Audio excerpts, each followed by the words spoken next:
ምስራቅ አፍሪካ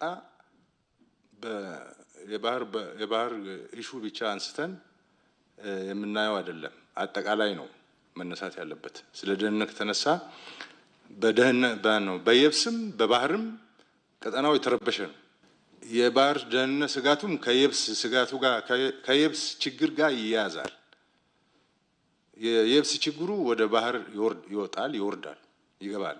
ይሄን ቀጠና ደህንነት በባህርም በየብስም ለማረጋጋት እኛ ተባብረን ለመስራት ዝግጁ ነን። ይሄን እያደረግን እያለን ግን እኛ ወደ ባህሩ እንዳንጠጋ የሚፈልጉ ኃይሎች አሉ። አንዳንዴ አሊያንስ ይፈጥራሉ።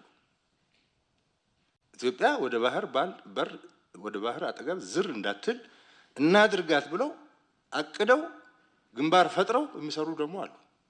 ክልሎች የራሳቸው ጸጥታ ራሳቸው እንዲመሩት ወደ ማድረግ እየተሸጋገርን ነው። ትንሽ ከነሱ አቅም በላይ የሆነ ሲመጣ ወደ ዛ ስራ ገብተናል።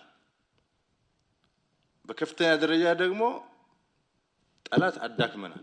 ክልሎች እየተጠናከሩ ነው። የራሳቸው የጸጥታ ኃይል እያጠናከሩ ነው። ውስጣቸውን እያጠሩ እውነተኛ የህዝብ አስተዳደር እየፈጠሩ ነው። ከፍተኛ መሻሻል አላቸው።